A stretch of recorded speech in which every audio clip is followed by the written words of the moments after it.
is another film study. This is the defensive podcast as we're going to look back to the Week 2 victory in Houston. Ken McKusick, how you doing? Life's good, Josh. How about you? I'm doing well. Another fun weekend of football, but a ridiculous amount of injuries across the NFL. Yeah, just an absurd change of the terrain in the NFL with the 49ers having a bunch of injuries and Saquon Barkley going down. Boy, he had a terrible year. 19 rushes for 34 yards he finishes with. Does any of this make you think they need to bring preseason back? In the case of some of these starters, I'm not sure how the actual preseason games would have helped. I think they could have used more time, maybe training in the facility or maybe doing the normal kind of preparation exercises. But honestly, I'm too distanced from that to be a good judge of why there seem to be a lot of injuries this year. But this does seem to be a lot of very serious injuries early in the year, more so than most years.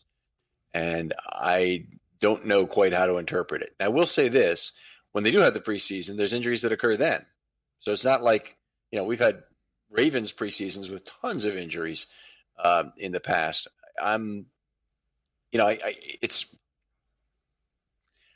This is a lot of injuries for the regular season, but I don't know really how to map it to any root cause.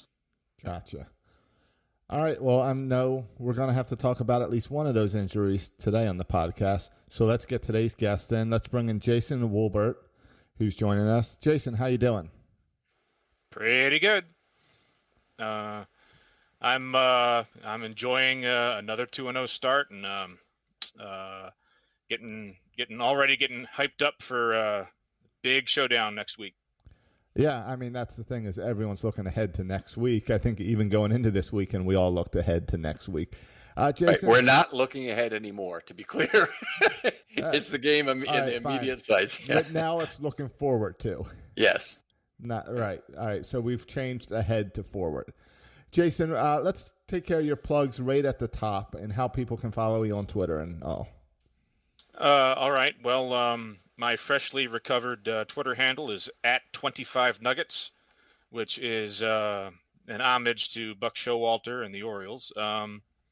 As I've done some work for that team as well as the Ravens. And on the Russell Street Report message board and system, you can reach me. My name is WNC Ravens Fan, as I have moved to Western North Carolina from my Baltimore roots. All right. Well, I'm sorry you're not here to enjoy Baltimore football in person, but then none of us are either. We're watching on TV just like you. That's the best part about moving to Florida this past year is I'm not missing any Baltimore sports stadiums. I'm enjoying the Smoky Mountains. It's nice around here, I got to tell you. All right. Well, let's jump into the game. And, where do you want to start? Do you want to start with Tavon Young? He kind of left the game real early anyway. I think it's a good news, bad thing here. Good news, bad news thing here. So you want to start with the bad news or start with the good news, Jason? Which would you like to talk about first? I would just want to start off by saying that I think this was a better win for the Ravens than some fans might be led to believe. Thinking this was a meh win or a lackluster win. The Ravens, first off, it's a road game, doesn't matter as much without the crowd, but Texans team that had 10 days to prepare, and the defense, which we'll be focusing on tonight, gave up 16 points. And there were only 5 teams that gave up 16 points or fewer this week, pending the Monday night game, which would be concluded by the time this is airing.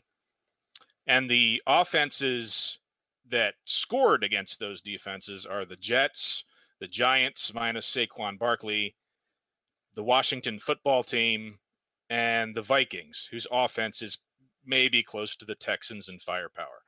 So 16 points given up in today's day and age is a low score.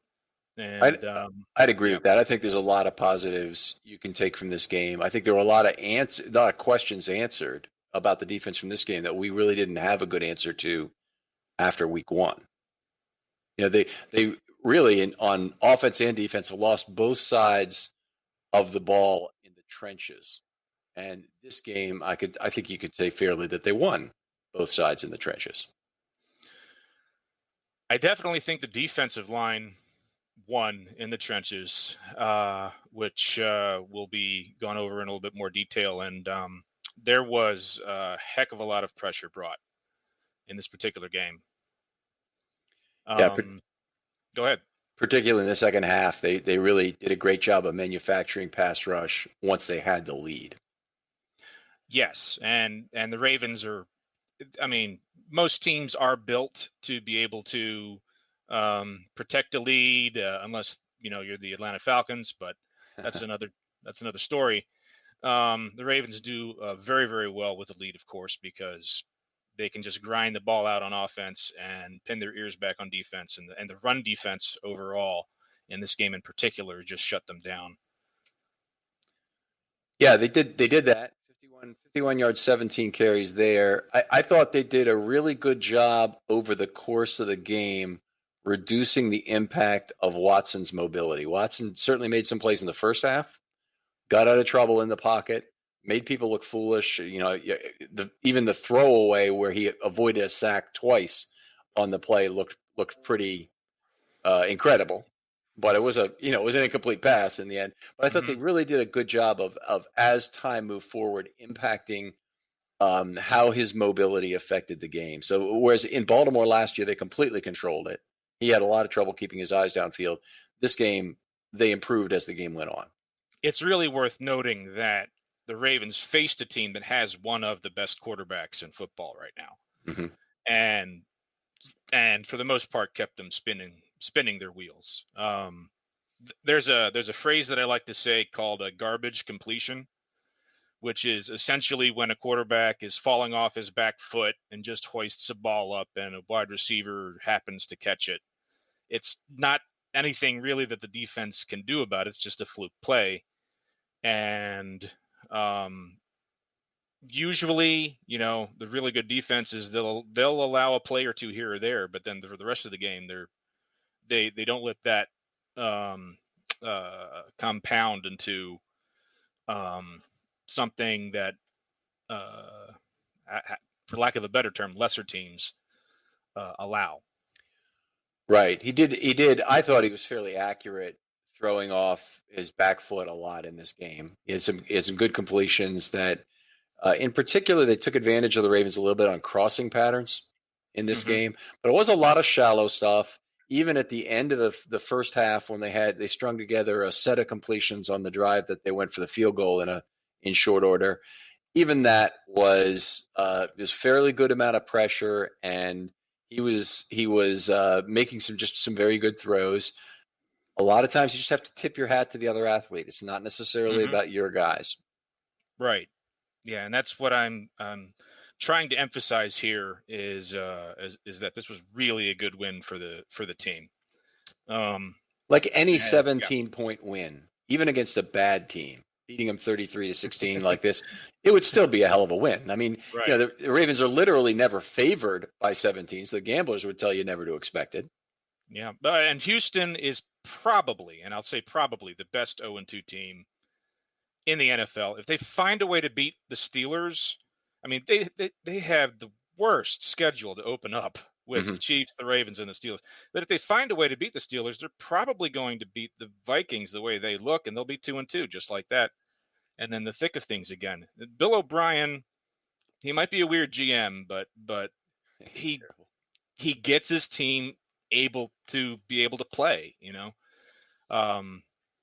seemingly with, I mean, he did that at Penn State, seemingly with whoever is available.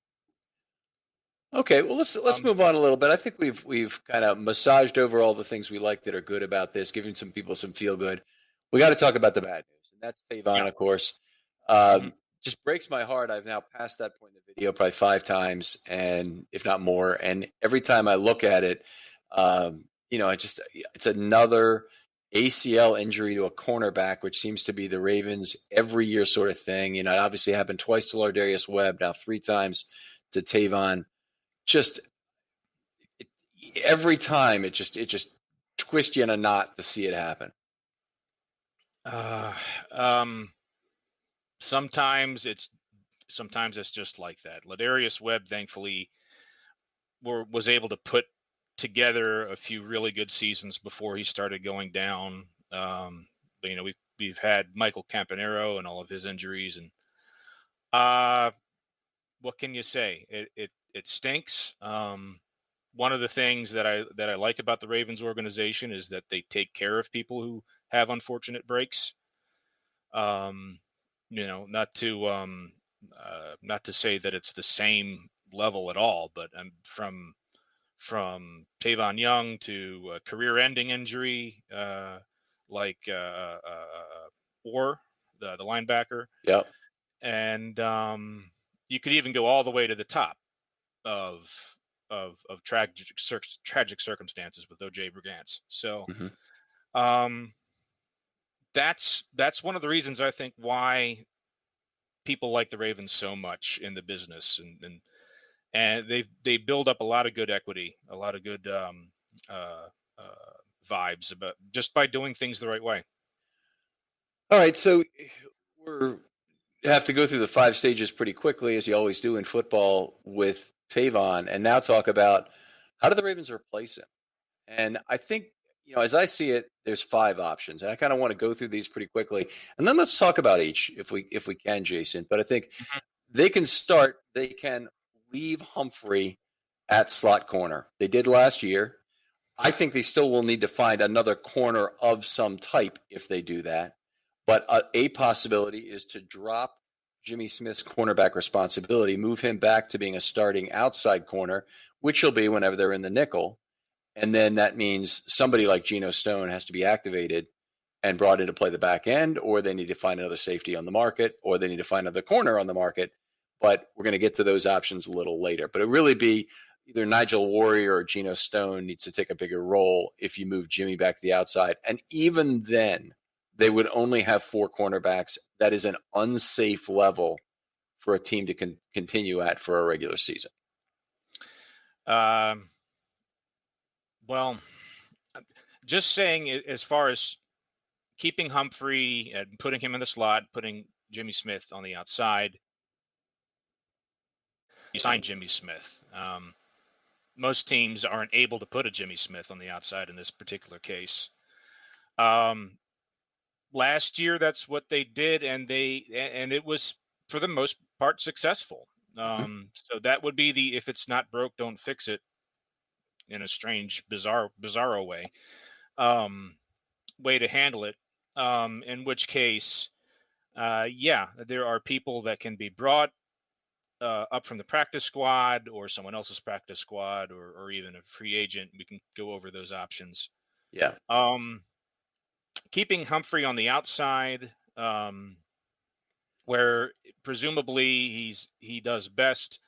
I actually saw a play, at least one play, where Humphrey was on the inside and Young was on the outside before he got hurt.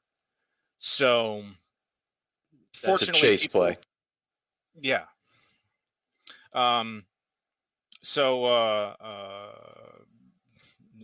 We'll have to see. And Averett is not completely shut out of this yet. No, and I'm not shutting out Averett because I like who he is, and I actually agree with Harbaugh that I think he had a pretty good game, not terrible anyway.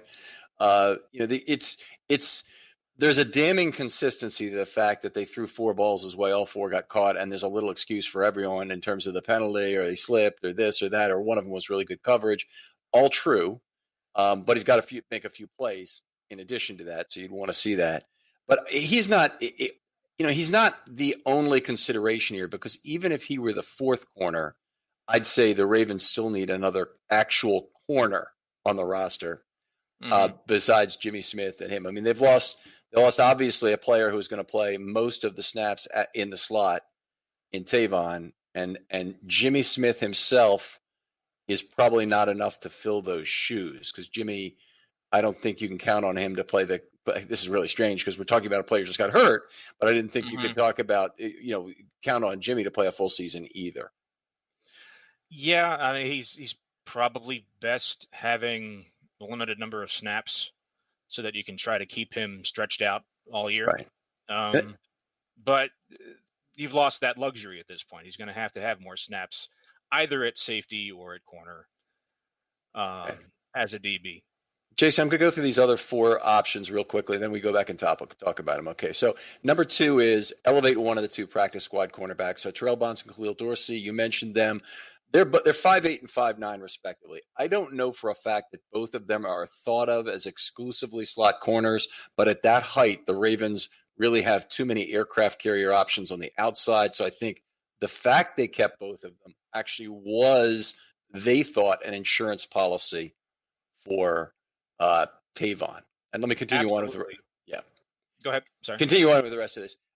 They can find a player on another team's practice squad. And I think there are probably players that they scouted in the last time the draft came around that they would have liked to have. Maybe they would even thought are worth a draft pick that might be on somebody's practice squad and unprotected right now that they could try and pick up.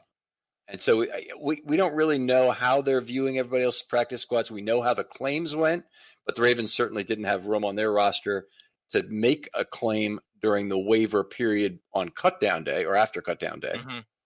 But they now that they have an opening, well, all of a sudden they have room. And Khalil Dorsey and Terrell Bonds are not necessarily the best 2 options out there on any practice squad. They're just the best options available on their practice squad. Yeah, there's I took a quick look over practice squads. There's not much. A couple names: Javaris Davis from the Dolphins and Tyler Hall from the Falcons jumped out at me. And it's not. You don't necessarily have to have a really short guy at slot. Change your direction skills. That's all I require. He can be a little taller, but your 6'1", 6'2" guys rarely have that. Yeah, and there are a lot of 6'1", 6'2" guys that are on practice squads right now. Josh Nurse, was the great length option for the Ravens at corner. They didn't even retain him, which is very strange. But they retained 2 slot guys instead of him. I think that's with Tavon Young in mind. It's with Tavon Young in mind.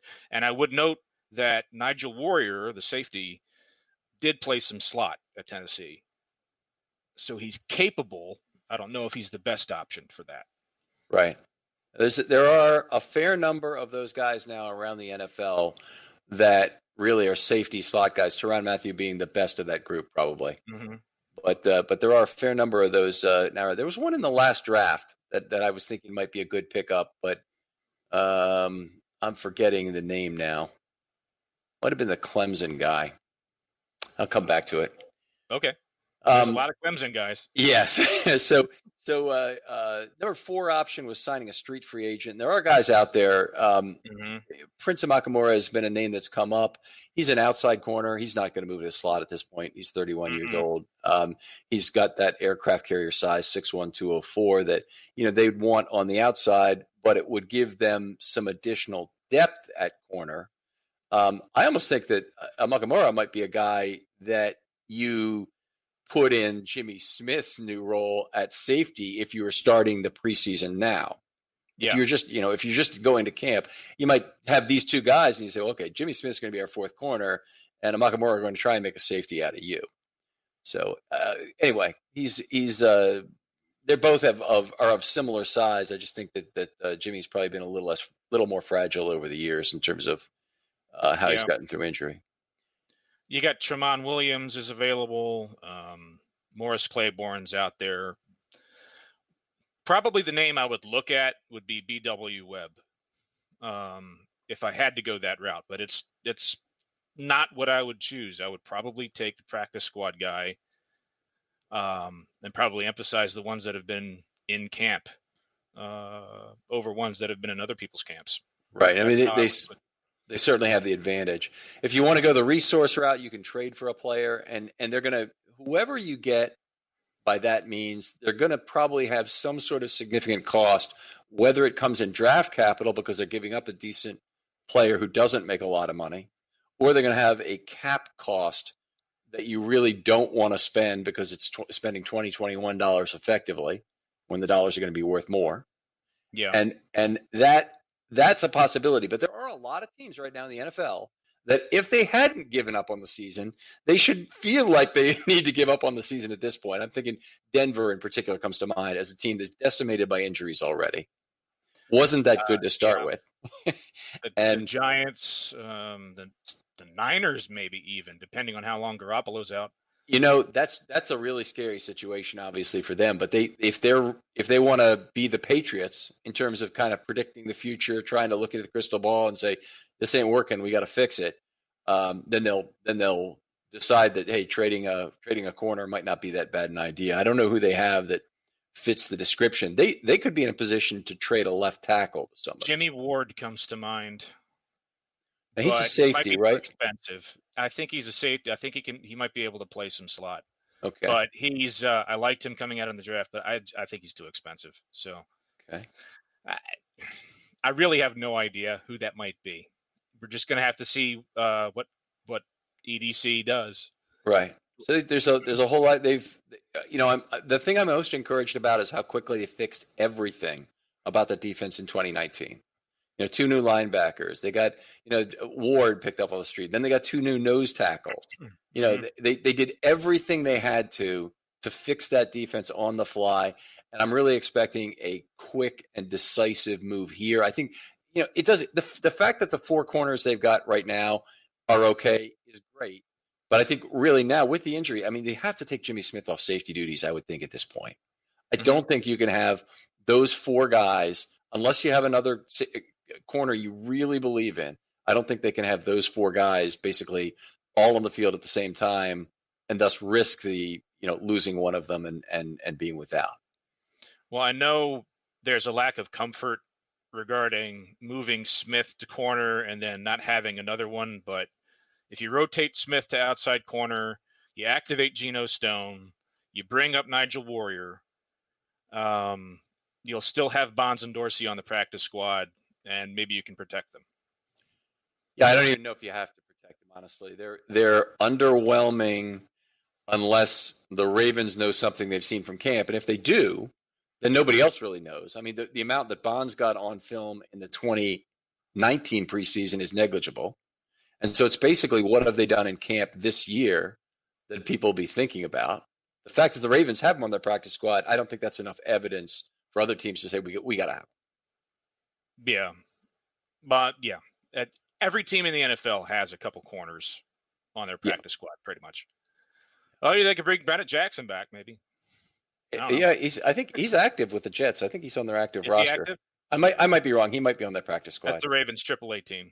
Yeah, the Ravens are the AAA team for the Jets too, unfortunately. All right, well, let's move on to the game itself because we want to enjoy this win a little bit for what it is. Obviously, everything comes with such a heavy price, and as fans, we're natural worrywarts. But let's keep going on what happened in the Texans game. Talk a little bit about packages for starters. I thought one of the most interesting things was the Ravens did not run a single snap of the base defense. Now, they ran 20 such snaps in week 1. I made the point that last year they didn't run their 20th snap of base defense until week 5. But this year they ran 20 in week 1, 0 in week 2, which, by the way, is tremendous disrespect for the Texans' highly disrespect-worthy line because they ran a lot of the same 12 personnel that the Browns ran. They have a couple pretty big tight ends in Fells and Akins. And, it's not that dissimilar, but the choice, instead of playing the base defense, was to play big nickel. So they brought Anthony Levine, who started the game, onto the field. I think that's the effect, ultimately, of having Deshaun Watson out there instead of Baker Mayfield, and also having David Johnson, who I thought looked actually pretty spry, but he's not Nick Chubb and Kareem Hunt. Yeah, there you go. I mean, those guys are special in terms of both speed and in Chubb's case in terms of power. Certainly, even in Hunt's case, he's pretty powerful back. But Yeah, the Texans I had running 1-2 personnel. Interestingly enough, their most successful drive, the one that ended in the touchdown. Otherwise, I have a lot of 1-1. They run. I thought I saw as many different 1-1 groupings as I could possibly see. right, they played 1.24 tight ends per play, so they had to basically be at least 24% 12 personnel. Mm-hmm. Okay, and I think a lot of those plays were on that touchdown drive. Could well be, and they opened. I know they opened in 12 because that they were using. It was Levine was the reaction to 12 personnel, and Levine, most of his snaps came early. In fact, he was done by halftime. Mm-hmm. So I think you're right that it was the touchdown drive in the first half was part of it. And Levine gave up that touchdown, didn't he? He was on the field and he actually surrendered it. Yeah, he was draped all over the tight end, but he couldn't. There's too much mass for him there. He's certainly been the man of the past, but I think he's probably past the point where he can be the cover guy the Ravens need. Certainly in any kind of slot role.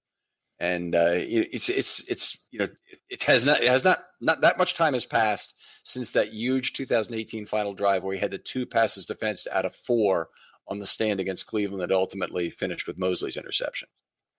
Yeah, actually, I think if I recall correctly, on that play there was a little bit of bumping, like people kind of ran into each other a little bit, mm-hmm. and Watson, did his dancing around a little bit and found was it Akins or was that Fells? Either way, Fells for the touchdown, right? Yeah, big dude. Yeah. All right. Well, let's talk other packages here. One of the big success stories of the day was the standard nickel. And I want to harp on this a little bit. They ran the standard nickel 27 times, and the Ravens' hallmark historically has been to be able to stop the run in 11 personnel with the standard nickel. And you mentioned they played a lot of 11. You're absolutely right. They neutralized the run from 11 personnel for 10 for 37, so 3.7 yards per carry. A little bit better than their average, but way better than the 2019 Ravens. And they were a little bit creative, actually, about how they worked around that in terms of who the edge defenders were. But we'll get into that a little bit later. But I thought the standard nickel was very effective in terms of getting that done. And they also only allowed 4.6 yards per pass in these 27 standard nickel snaps. So that's when you know you're really doing it right. When you can toss one defense out there and say, go ahead, toss whatever you got at us, in terms of 11 anyway, and we can stop you with this. I remember a quote from Ray Lewis back in the day about that great defense of 2000, that they can stay in their base defense and beat you no matter what you do. That was then. Now you have to play nickel and dime. Yeah. But I hate to call out Ray on that, but it was complete horseshit. The Ravens played more 6 and 7 DB packages that year than they ever had at any time prior to 2019. 34.5% diamond quarter that year. It's a complete disrespect to 3 guys who are already forgotten. Shout out to Anthony Mitchell. Well, Anthony Mitchell's not one of them, but Robert Bailey. Bailey. Yes. James Trapp. Yes. James Trapp. And Corey Harris. And they were 3 journeyman NFL players that played a ton of the highest leverage snaps for that great Ravens defense. And Ray is really dissing them to say they could stay in the base defense forever. They didn't do it. Marvin really loved these heavy DB personnel packages at that point. And I stand corrected. No, you don't stand corrected. Ray stands corrected. Ray, cool. Well, he was always one for the cameras, Yeah. All right. Let's see. 1 snap at jumbo nickel. They used that 10 times in week 1. Again, that's it. That's a heavy run defense. It's more akin to the base than anything. So this was the closest they came. They only ran it once in this game, and they had Queen as the solo inside linebacker then. And then they played 20 snaps a game, variety of dime. 20 snaps of dime, and that was of a variety of types. Only one of those was the race car I've talked about, but they have a kind of a standard dime, I call it, where they have one inside linebacker, 3 outside linebackers, and 1 defensive lineman. So they kick an outside linebacker, usually Levine, sometimes Ward, to the inside, and they run it that way. Or they do it also with 2 defensive linemen when they have both Wolf and Campbell on the field, 3 outside linebackers, and forsake the inside linebacker entirely in the dime. That was successful in this game. They ran that 9 times, only 29 yards against them. So they were good with that. That standard dime, they ran a lot on the Texans' field goal drive at the end of the half. And so that gave up 49 yards and kind of drove them down the field. Okay. That's all I can say there. All right, fair enough. Quarter defense, they had 1 snap of quarter in there. It was the final snap of the first half where they had a interesting 2-man pass rush they threw at the Texans, where they dropped 3 to cover from the line of scrimmage. Okay, I have a question. I saw a number of Deshaun Elliott blitzes this particular week. What formation did those blitzes usually come out of? I mean, most of his blitzing was in the dime, but it wasn't exclusively so. And what I was noticing is that they did a great amount of rotation between him and Clark with 2 in, but also him, Clark, and Smith with 3 in. So they were really, I mean, in the past, they've tried to give lip service to the fact that anybody can play back and anybody can play forward. A lot of times I think that's a bad idea. It's a terrible idea if your 2 safeties are Jefferson and Weddle, who have very distinct ability sets, skill sets that are going to make them out of place, fish out of water, with Weddle not playing on the back end and Tony trying to get Tony to play the back end, and cover there. It's very different skill sets. But these 3 guys are close enough in terms of skill set that you can rush them, you can keep them deep, and they're all adequate in doing that, and it kind of mixes things up for the opponent, which is kind of good. I prefer not to have Jimmy Smith covering a very big man like Aikens in terms of the tackle. I think Clark is more suited to that. In terms of being around the line of scrimmage, I love Elliott, but if you put him up there near the line of scrimmage, I think you put his body at risk there too, because he's a vicious hitter. And it seems like it's dangerous for him to always want to stick his neck in there with the problems he's had so far in his career. I actually have a note here that Chuck Clark ended up on the center on the first play of the fourth quarter. Meaning blocked by the center on an A-gap blitz? Yeah. Okay. Or he ended up there. He was in and around. I noticed that he was around the line of scrimmage too, an awful lot. That particular play was an incomplete pass towards Humphrey, and Chuck Clark was there right next to the center. I just found that amusing. Right. He lines up on the line of scrimmage a fair amount. The Ravens like to show either AA or even him in a slightly different gap, which a lot of people call AA anyway, when 2 guys are up from either safety and linebacker to threaten 2 gaps on a blitz. So not shocking that happens. Clark has been very effective so far as a pass rusher this year. Yeah.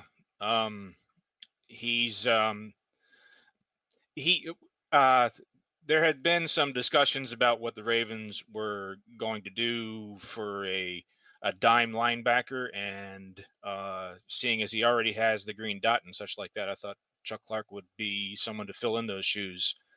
But then they drafted 2 inside linebackers, but it seems like Wink is having a lot of fun with whoever's, and everybody seems to be willing to play whatever role is required of them. Yeah, definitely lots of moving parts, and there's a lot of things I like about the way this defense is assembled. Obviously, it's very deep in a lot of different places, so Wink can do the old eyedropper of the snaps to everybody, and I think not only do you get a more rested player in that under those circumstances, I think you get a more motivated player, because they know boy, I got to do something with this snap that I have because I don't know when I'm going to get my next one.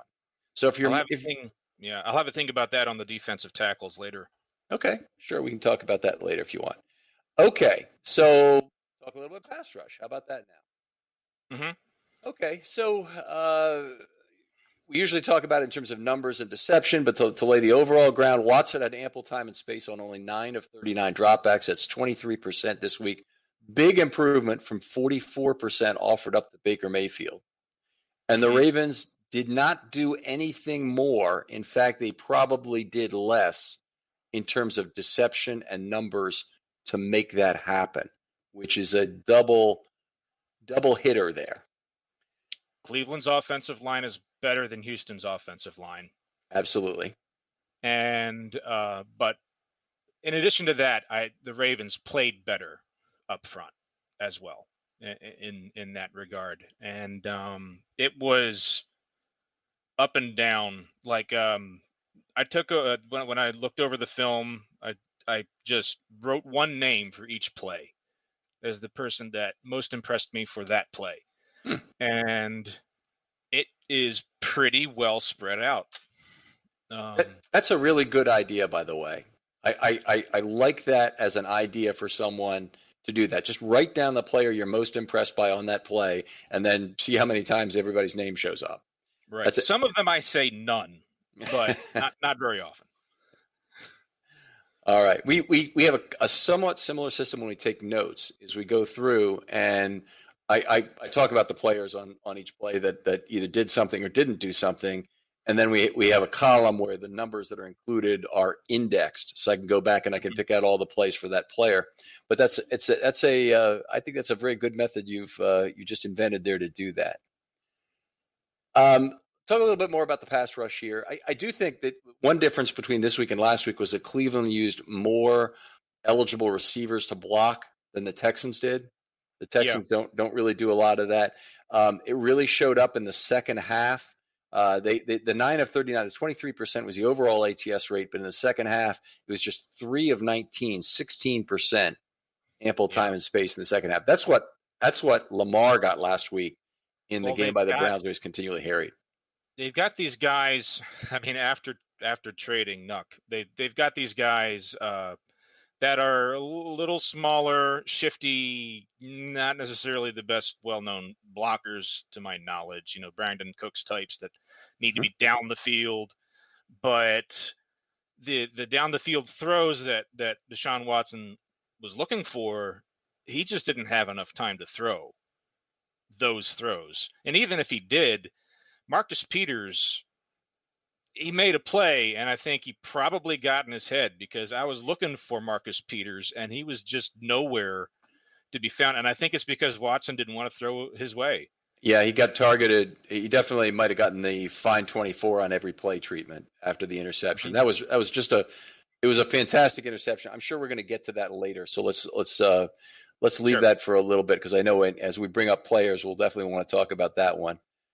I want to talk a little bit about the pass rush by numbers. Nothing really was terrible.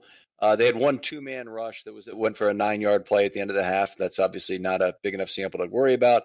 21 4-man rushes, 6.6 yards per pass, but they had 2 sacks and a turnover in that group.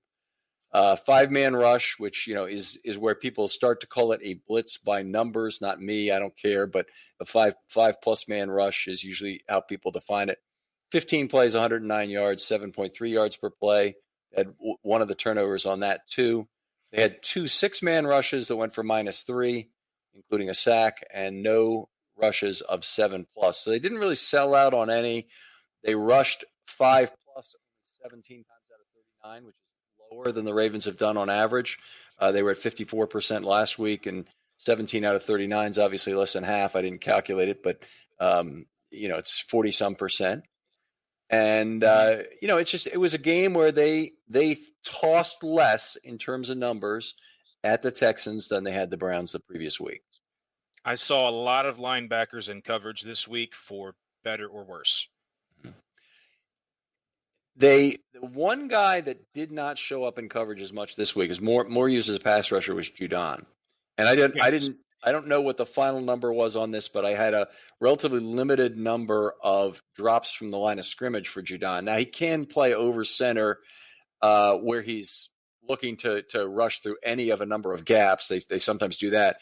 If he's at least 2 yards off the line of scrimmage, I didn't necessarily count that as a coverage drop if he did drop, but he had many fewer. He dropped something like 16 times last week into coverage from the line of scrimmage. I think I saw a higher number on PFF than that. And he's not going to be happy doing that. And I think also he's probably not as effective as he could be if he rushed the passer more. This particular week, I noticed as well that he did more rushing of the passer and less dropping back. And he was also involved in several of the stunts that the Ravens did that were largely effective. Yeah, tremendously successful with the stunts. So, deception is what we talk about next usually. So 13 individual blitzes from off the line of scrimmage, down from 20 last week. Was a few fewer pass attempts, I believe, or close to the same amount, but a couple fewer. They had 4 individual blitzes from Humphrey off the slot corner, was the most of any individual of that group. But I want to go to the stunts, as you've mentioned, because they stunted 6 times in that game. That's not an absurd amount. I've seen a lot more stunting in the past, up to in the 20s in the Marvin Lewis era. He would stunt almost every play, it seemed like. But, basically, if you blitz, you're less likely to be able to stunt. Combinations of a blitz with a stunt are fairly rare, but you can often stunt and even call it on the field. Doesn't have to be called from the sideline. We've been slavering over the various players coming into the Ravens this year who could be great stunt under players or stunt over players. Campbell, Wolf, Matabike, all great under stunters. The last, Campbell and Matabike, both great loopers, and the Ravens already have outside linebackers who we know can loop. But they really showed up in this game. And this was without Matabike, who's still has yet to play, but I saw Campbell comboing with Ward, Campbell comboing with McPhee and Judon, I believe. Judon was involved in several of the stunts, yeah. And it's nice. It's nice to see. I'm a guy that grew up on the old Ravens teams, and I just naturally gravitate towards defense, and it's just fun. It's fun watching stunts and twists and blitzes, but maybe not together. Yeah, that's an interesting shared experience that we both grew up watching the glory days of the Ravens when defense was what you had to root for. And I never thought it would be fun to root for a team, being a Jones era Colt fan growing up, that would be a great defensive team primarily and an offensive team only as an afterthought, frankly. What do we do after we get a turnover? But those Ravens teams are so much fun to watch on defense. It was almost fun for the other team to get the ball because you were wondering, what might happen now. It's so true. Yes. You wonder, are they going to go backwards? Is there going to be a turnover? It's great. But I mean, this particular incarnation of the team is the first one really, I think, in the Ravens franchise that has both an offense to fear and a defense to fear. Yeah. And the current set of fans that are just joining now are going to be grafted to Lamar Jackson more than any of the defenders. Because honestly, the defense is without, a bunch of big names. Maybe Calais Campbell could be that.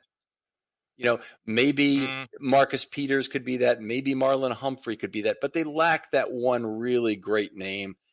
Thomas, I guess, could have been that, but he's gone now. So, it's interesting. I mean, I think that the gravitation of new fans is primarily going to be attracted to the offense of Lamar Jackson more than anything. Points sell tickets. Yeah. If points didn't sell tickets, they wouldn't be changing the rules to help the offense so much. It certainly appears that they have. Last point on the stunts. 6 stunts in the game resulted in 4 quarterback hits and 1 sack. And quarterback hits are sacks, but it's 1 sack and 4 other quarterback hits is what I mean by that. So 5 total quarterback hits. That is a 6. tremendous return on your investment there to get that done. All right. We're going to see more of that as the season progresses, especially when Matabeke is ready. Makes all kinds of sense, and it's exciting to have a team that is this versatile in terms of scheme, because the guys in the secondary can all rush.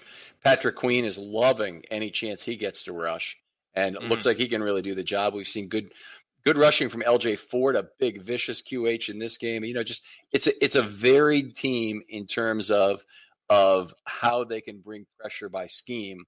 They've got Campbell, who's a one-on-one winner potentially, but mainly they're going to get home by scheme this year, it looks like. I'm getting amped up. Give me the Chiefs. Yeah. See the Chiefs. Let's do it. All right, let's talk about some individual players here and maybe pick it up a little bit. But let's why don't you pick a player and give us your thoughts on the guy, what you saw, and I'll kind of respond to that, and then I'll move on and pick one. Sure. Derek Wolfe, I noticed, did pretty good on the defensive line, penetrating on several plays, made a number of plays throughout the game. Even I had him as a he made tackles. He made a tackle down the field that otherwise one of the signs it's just great to see for a defense is when you see defensive linemen tackle down the field. There's one play that I had. It was someone else, but I saw a lot of that. And Wolfe played. He played well. He didn't flash, but he played well throughout the game, I thought.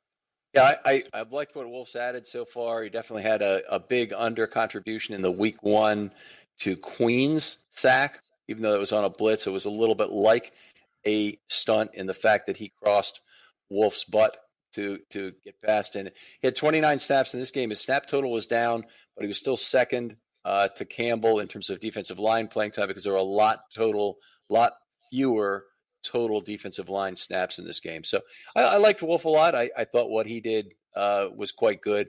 I'll talk about Tyus Bowser, 32 snaps in this game. He is really looking like a dogged pass rusher this year, which I love. He's done a little bit of coverage as well. He's one guy that they don't mind dropping at all. He's certainly their best coverage outside linebacker. He was not the most used in the first week, but this week he was used more as a coverage guy, and Judon was used less.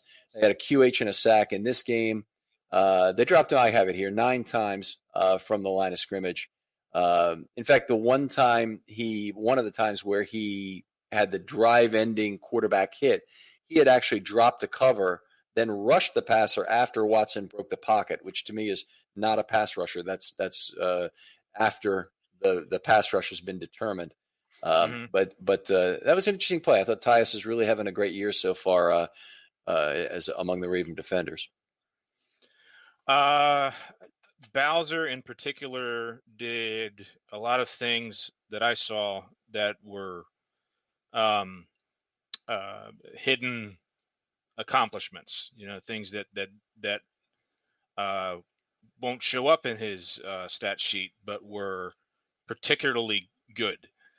And I'm not sure if I should talk about him now or later, but I'm going to have him as one of my 3 stars. That's okay, because you could just refer back and said I gave you the reasons earlier on your 3 stars. So sure. If you want to talk, this is a great time to talk about him. Well, I mean, there was a play early on, which was kind of a wide receiver lateral kind of play, and I saw Bowser was the one that sniffed it out. He was the one that stood up and pointed first. He identified what was going to happen. And actually, Wolfe got the tackle on that play on the wide receiver. That's probably the play I was talking about with Wolfe.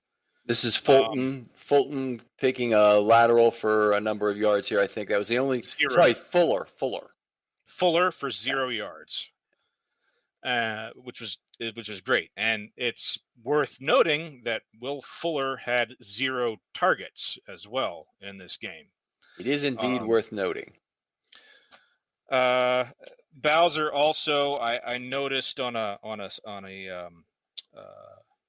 running back draw up the A gap, Bowser did a nice scrape behind the offensive line and blew that play up. There was a play, one of the tight end passes during the touchdown drive, but I noticed Bowser ran all the way across the field to make that tackle on the tight end,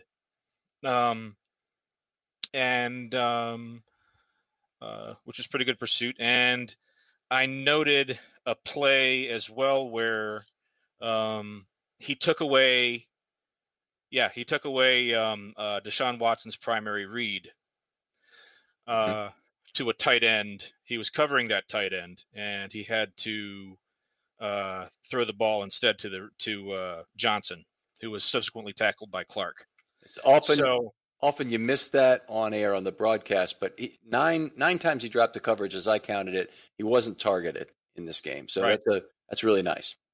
This guy, I know it's a contract year, and sometimes people play up for I don't think he's just steadily getting better.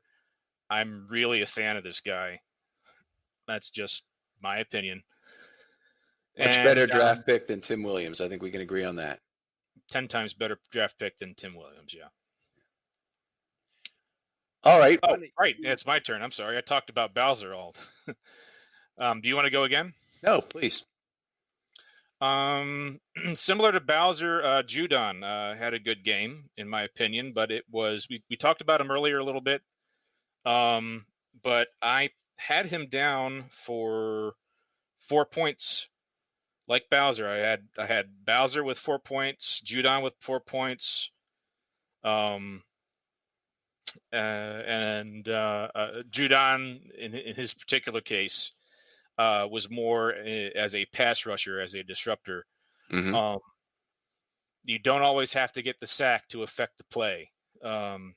He is a couple of the pressures that he put on Watson caused errant throws that impacted the game. So yeah. Two things about that. The first is that I completely agree with the point you made, that you don't have to influence, you don't have to get the sack, but he was in there first with a flush multiple times.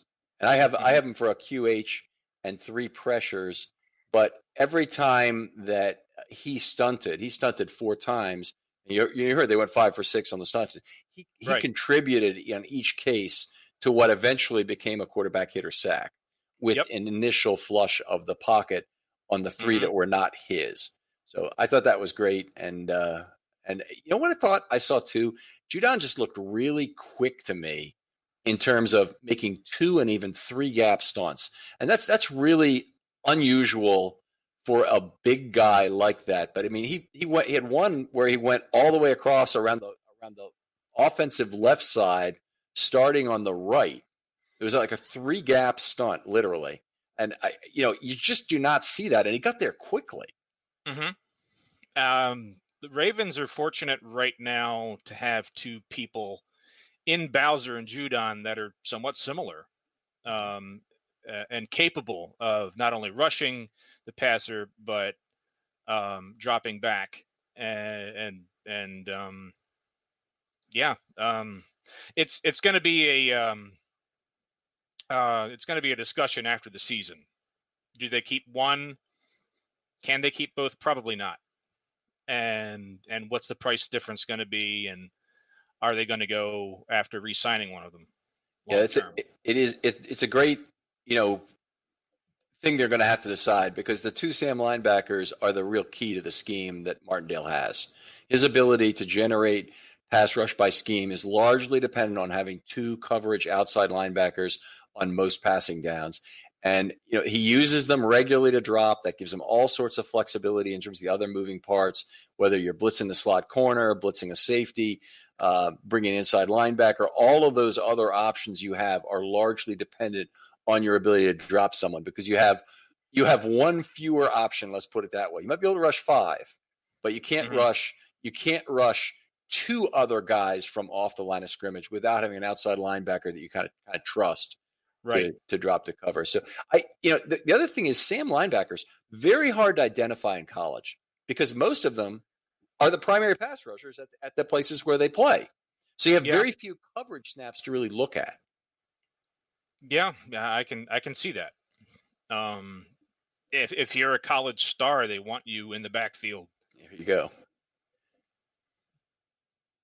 Do you have anybody else in particular? Yeah, who else do I want to talk about? We can talk about Marcus Peters. We did, I guess, a little bit earlier. I think what I loved about that interception more than anything was the closing the window nature of it. And I'm going to give you my impression of it, and then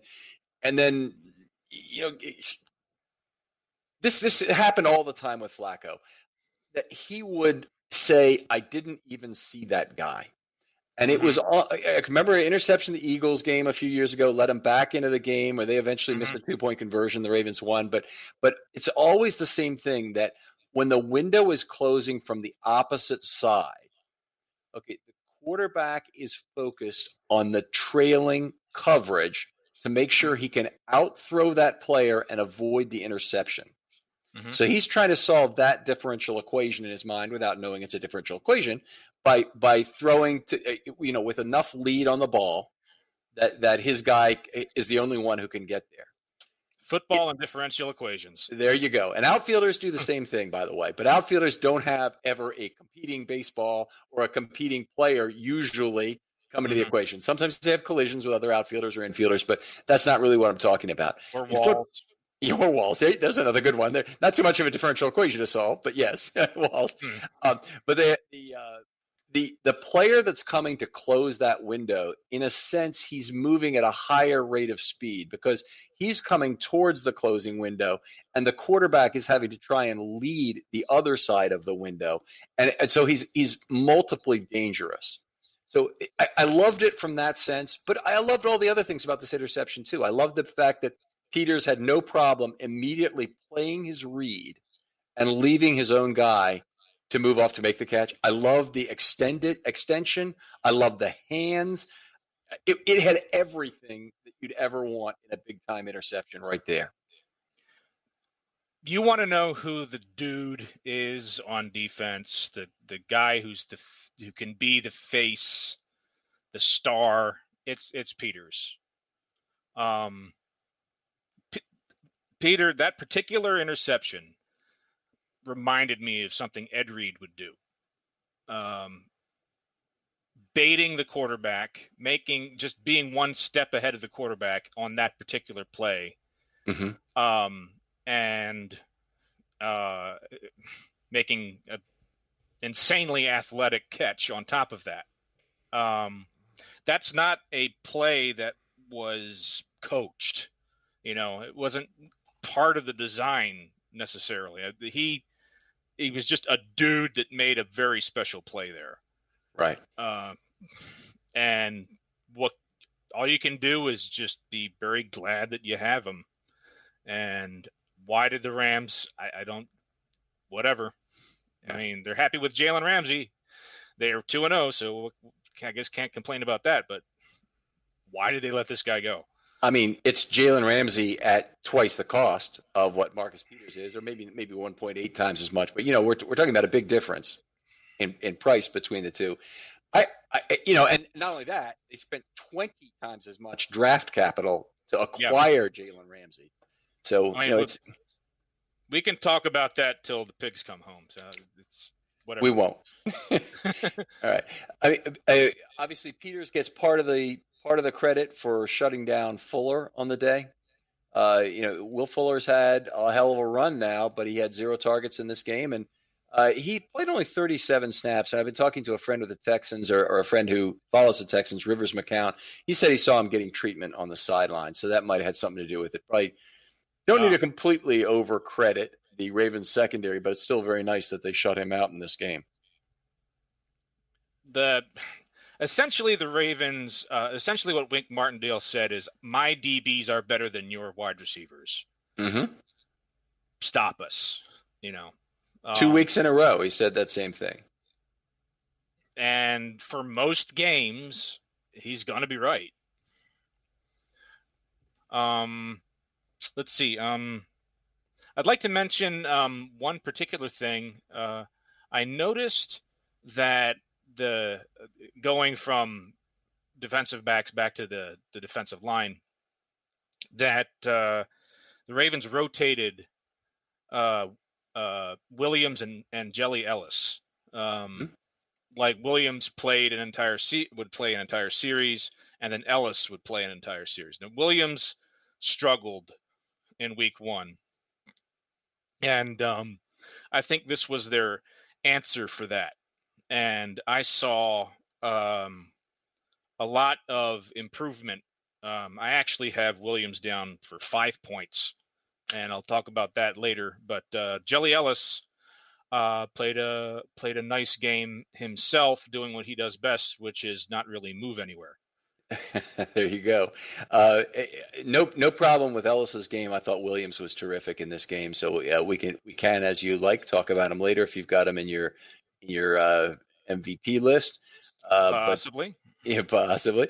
But the other reason I'm going to tell you why they weren't on the field at the same time like they were against the Browns is that they didn't really play any 3 DL snaps. They just played 1 the entire game. Mm-hmm. So if they don't have 3 defensive linemen, you wouldn't ever be getting those guys on the field together.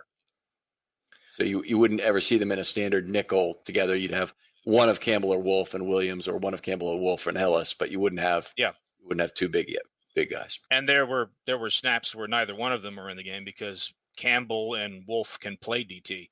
Sure. And they do on passing downs. Wolf plays right over the nose and on some of those pass downs. So yeah. I have the third defensive snap of the game. Now, correct me if I'm wrong on this, but I saw 0 inside linebackers and 0 defensive tackles as well on that particular play. I mean, they do that a fair amount, and I want to bring up my spreadsheet here and check that you're correct. But it's I can go to my paper. So the line read Judon, Campbell, Wolf, McPhee, and Bowser up front, and then 6 DBs: Clark, Peters, Smith, Elliott, Deep, Humphrey, and Young. Yep, you got it correct. And it was a dime package early on, and that's their 203 dime.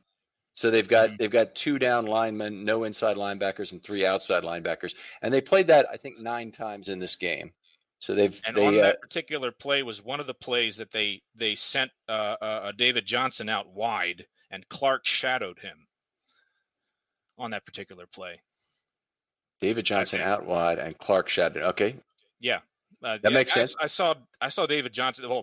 The one play that Houston could have gotten, a huge play that Watson missed. Yep. To David Johnson, he was out wide, and he did a double move out wide from what I saw on Patrick Queen. Yep. Which is something that we can, as a rookie, speaking in terms of rookies,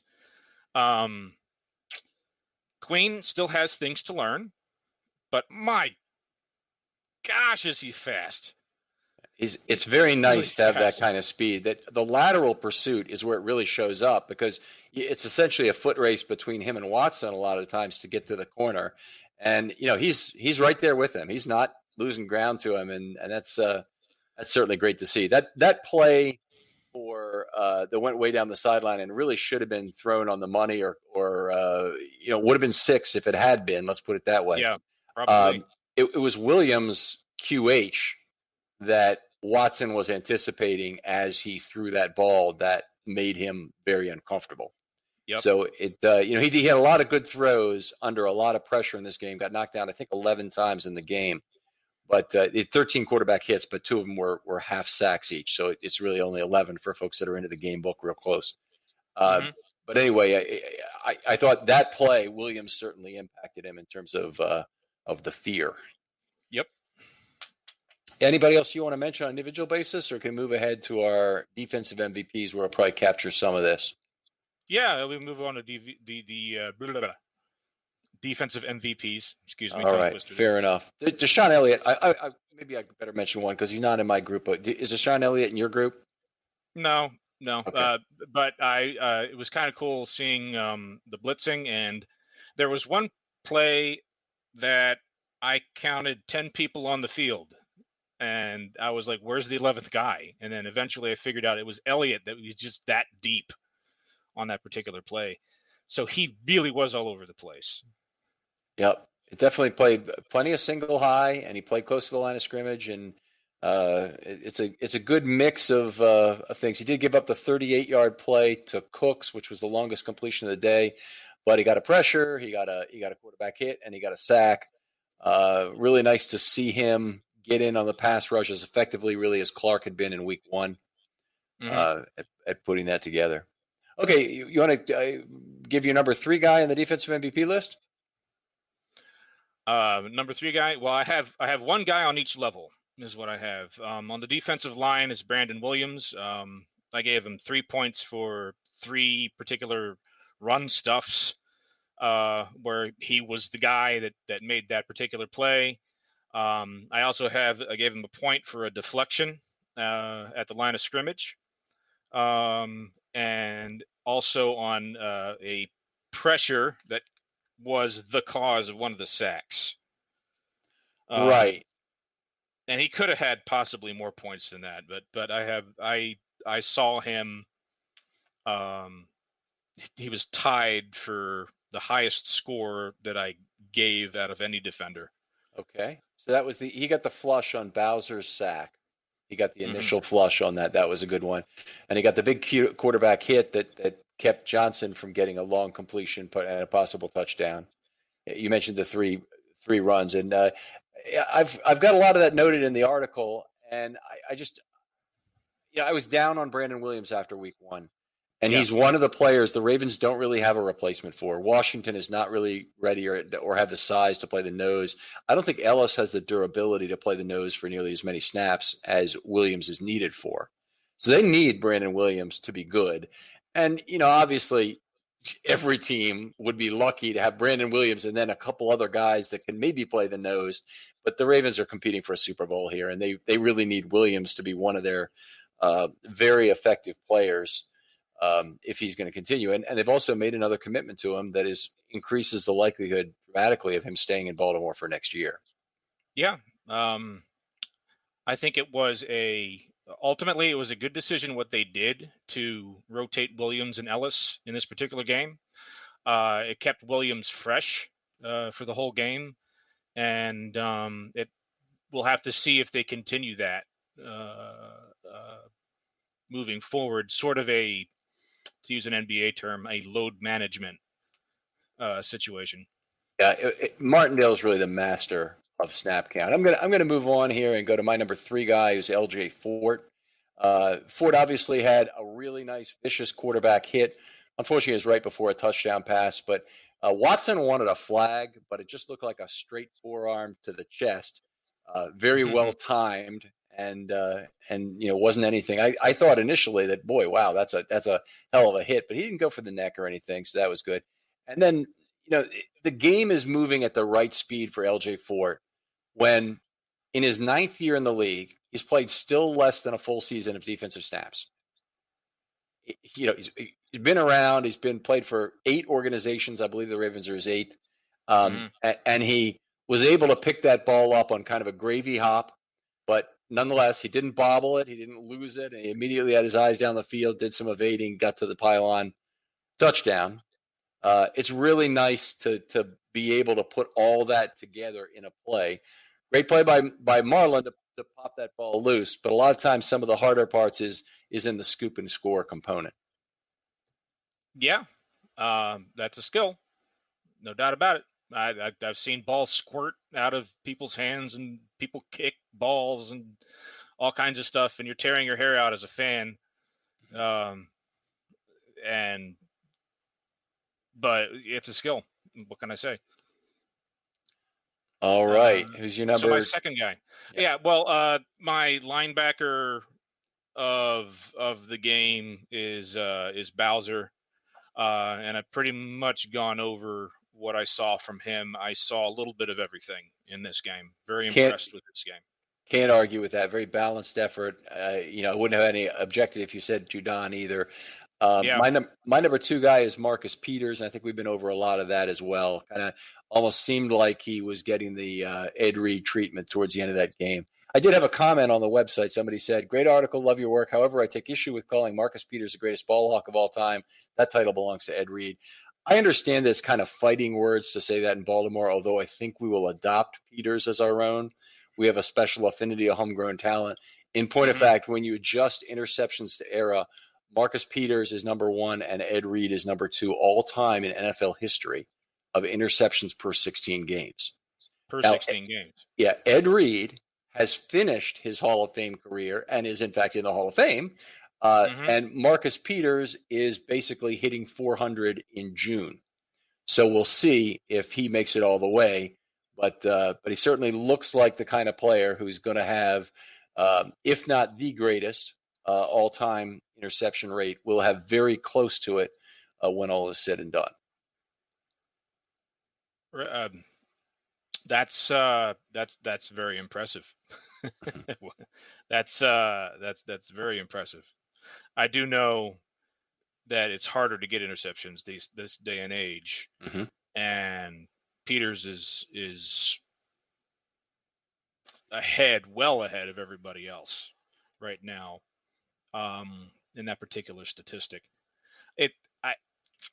I always hesitate for people who haven't had long careers to speak of to start the Hall of Fame debate, but it's possible, considering Humphrey's already been an All-Pro, it's possible, maybe not plausible, that the Ravens will have a pair of Hall of Fame cornerbacks before they're said and done, like other teams have. But we'll cross that bridge when it gets closer, I think.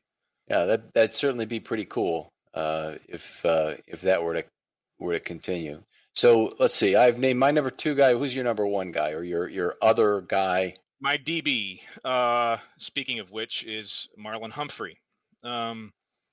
Humphrey did get burned a couple times on crossing patterns and such, but I didn't see it in terms of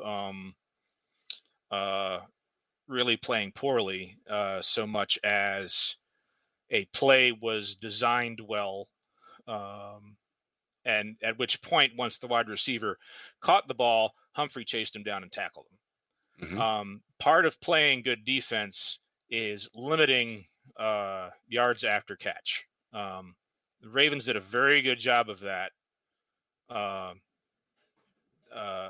in this game.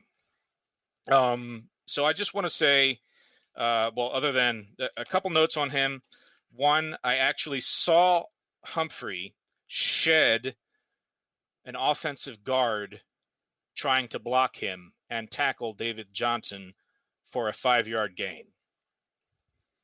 That's the kind of thing that you would see a defensive lineman or a linebacker do. But Humphrey did that. But we know that that's kind of part of his game. That's part of what makes him special, is being able to do that as a corner. The other thing I want to mention about him is the punch out, the patented Marlon Humphrey punch out. He's like the new Peanut Tillman with that stuff. I do not believe that was his assignment. I believe he was actually on a different wide receiver, had to peel off of that guy and tackle. I think it was Kiki Cote, that caught that and punch it out. I will have to go back and look at that play. I did not pick that up at the time. I didn't either at the time. When I took a look at it again, I think that's what happened. And it's Cote. It's not Cooks, and it's not Stills. It's Cote. Okay. I think so. I think that's the guy that fumbled. Okay. Well, that's easy enough to check from just the game book. So I couldn't agree with you more. I mean, Marlon has become such a nose for the football guy in these last couple of years. The ability to just punch the ball loose at will. He's had, since he came into the league, he's had baseball bats for arms, as I call it. I mean, he's really, this is what makes him such a special boundary corner, is the ability to go up and fight for the football. And effectively, and a receiver with extended arms is just going to get a effectively cross-checked. That's not slashed. That's really what it's more like. So he puts himself in harm's way to do that. But Humphrey, I think, is somewhat compromised by playing the slot. There are abilities, and you just mentioned some of them, like his physicality, that are accentuated by playing the slot. The ability to rush the quarterback, to get in there, to maybe get past a running back or even avoid a tight end maybe who's trying to block him there. Those kind of things are definitely accentuated, but he does not have the same change of direction skills as most other slot corners, and the whip routes and some of the crossing routes are going to give him more trouble than they'll give a Tavon Young were he healthy. Yeah, and it was somewhat noticeable in the second half, yeah. All right, so my number one guy is Calais Campbell for the second week in a row. Yeah, that's the other guy I had 5 points for. All right, well, good one. And he's been so utterly dominant in terms of what he's done. He's impacting a lot of plays where he's not getting the counting statistic, but he's not also coming up short on the counting statistics. 3 PDs last week. He had parts of 2 sacks, which means also 2 quarterback hits this week. He had another where he contained the front side on Elliott's sack. So he really had a contribution to 3 of those. He was a stunt under guy on 2 of the plays. He affected the run game. It's been everything, frankly. And with all the plays he impacted this week, and I had him as impacting 10 separate plays, he only played 34 snaps. So he's a guy who's played between 77 and 80% of the snaps the last 5 years. Is playing now 60% of the snaps through 2 games, and that seems to really suit him in terms of the energy level he brings on a play-by-play basis. He's 36, right? 34. 34? Okay, just checking. He's one of the best 34-year-old defensive ends possibly in NFL history. He's aged very well. All right. Josh, are you there with us? And we want to talk a little mailbag. Yeah, let's jump on into the mailbag. This is your chance to steal the show by using the hashtag Filmstudy Mailbag on Twitter or commenting over on filmstudybaltimore.com.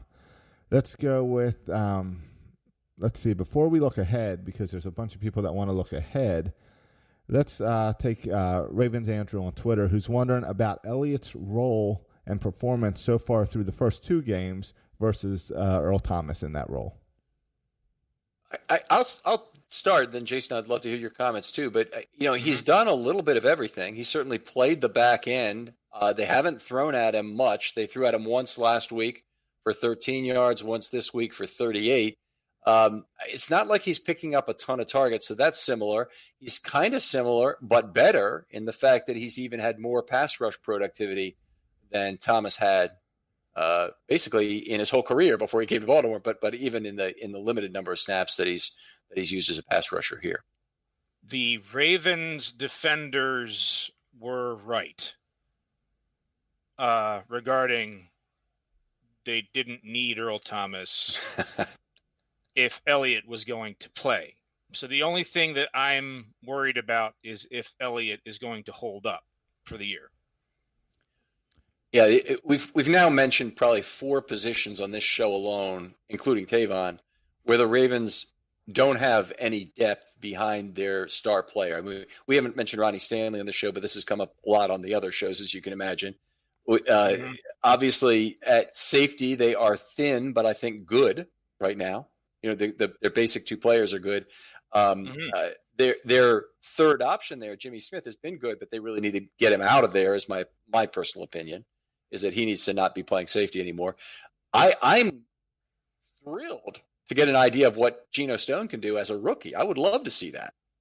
I don't want to see it because of injury, but I would love to see it as, the guy who comes in to play the back end on the dime package.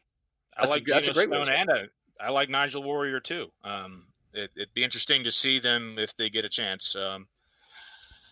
But it's very rare that you get through an NFL season without major injuries somewhere.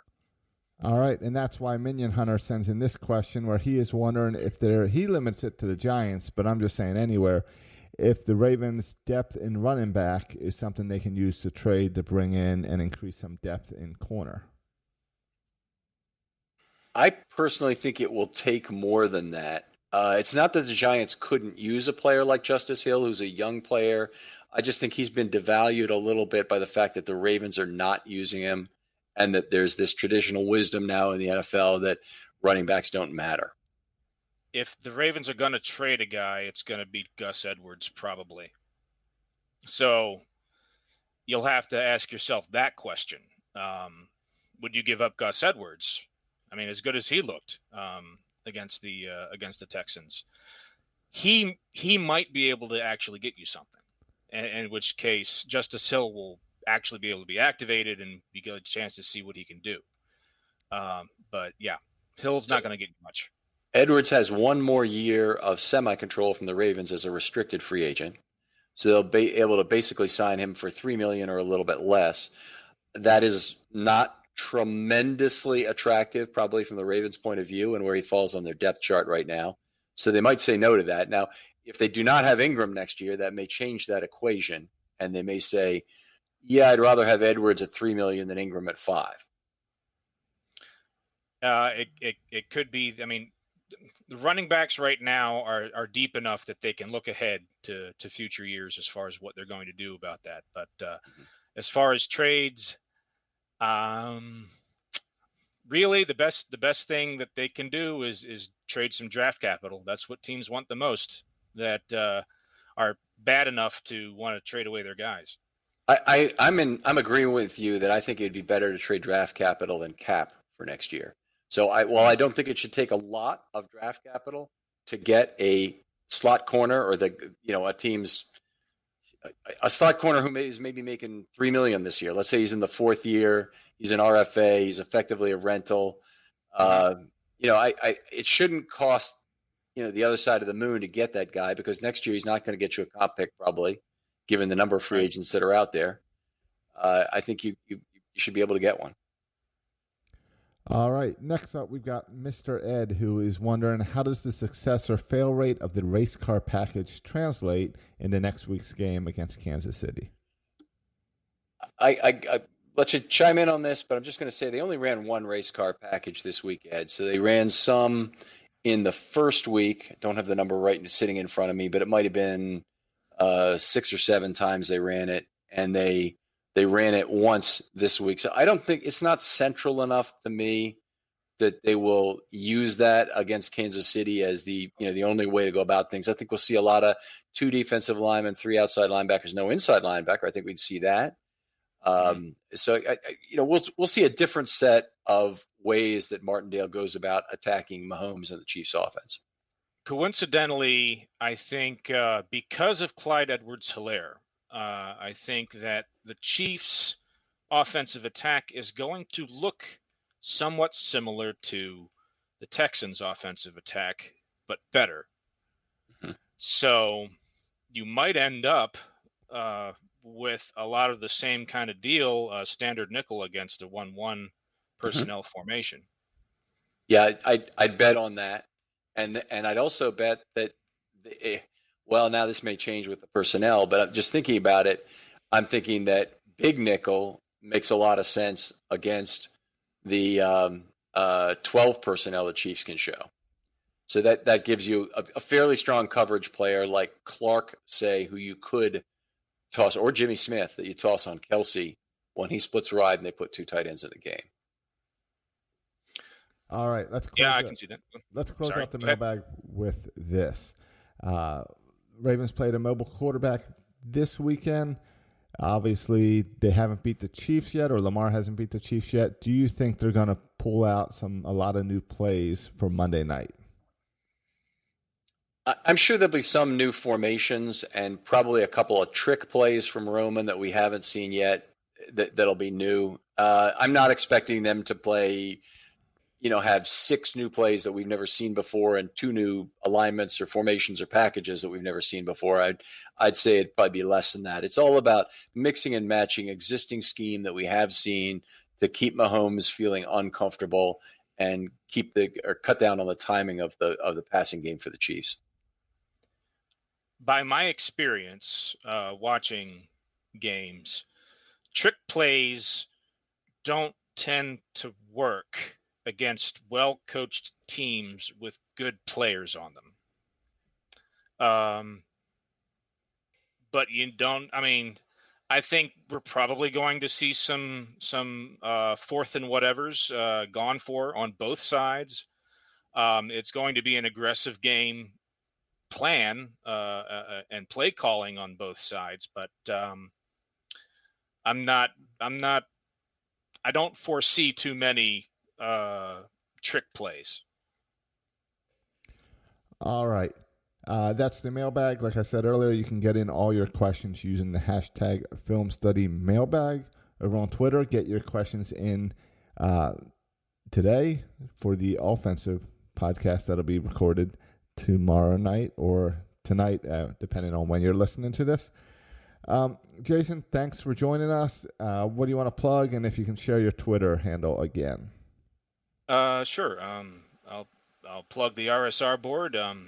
WNC Ravens fan on the board, and there's a burgeoning group of sports nerds that are enjoyable to listen to and read from that area. And my Twitter handle, which is, again, newly recovered, at 25 Nuggets. If you want to follow me, I'll be joining the Twitterverse pretty soon. Okay, well, don't be afraid to tag him, particularly if you heard something you like. Jason's got a lot of very interesting things to say about football. Jason, really appreciate having you on tonight. I do want to talk briefly about the rest of the week and what the schedule is. We have Jeremy Kahn on tomorrow night for the offensive show. On Wednesday, we have a terrific incoming Chiefs guest, Seth, who will tell us all about what the Chiefs bring in terms of scheme and personnel. So that'll be a good Know Your Foe episode, I'm sure. Seth Kaiser is the guy's name. On Thursday, we have the By the Numbers episode. If you haven't listened to that, that's Dan Reese and me, a couple actuarial nerds, talking about some of the numbers that you probably haven't heard that describe the current situation with the Ravens and the look ahead to future games. In this case, we're going to do a look backwards, and at Josh's behest, we're going to have a show that comes out on Monday looking forward exclusively to the Chiefs game with the By the Numbers content. Yeah, I think that'll be a lot of fun and a different twist on a week where it's already a short week and tough for us to get out a bunch of content. I think it'll be fun. Yeah, looking forward to it. And Dan's great to work with it. Josh, tell us a little bit about 336 or other things you want to plug. 336, brand new episode just came out of Section 336, where we talk about what made this Orioles season fun to watch as it's wrapping up this week, even though it was a losing season, and what that means for the upcoming next season, as far as can next season still be fun, and did we see enough growth this season to look forward to next season? So we cover that this week on 336. Is next season the season that we will see most of the young stars, or are we still drag our heels for 2 years now? Next season, by the end of the season, we should get a couple big names up. So like Rutschman, Hall, Rodriguez. Rutschman should be up at some point next year. Hall and Rodriguez as well are on those bubbles. So, yeah, those guys to look forward to for next year. Plus, we had some excitement this year with Kramer and Mountcastle and Stewart and Mullins and Hayes making an impact this year. Yeah. And Aiken. So, yeah, right now is the time to hop on the Orioles bandwagon if you want to, because it's on its way up, not down. They're doing a great job of keeping that team young and trying to have a team that matures at the same time and then can be a contender, hopefully, for years to come. I like what Elias has done. I know there are a lot of people out there saying some very bad things, but I really like the way he's building a franchise. Yeah, you got to be patient, but it's a long-term plan that then brings many seasons of winning and not in and out. Well, Jason, thanks again for joining us tonight. Really appreciate you coming on the show. It's always a good show, I know, when it runs an hour and a half like this, and the time just flies by because it's a great discussion. So really appreciate you. Thank you. Thank you. All right. We will talk again shortly on Film Study.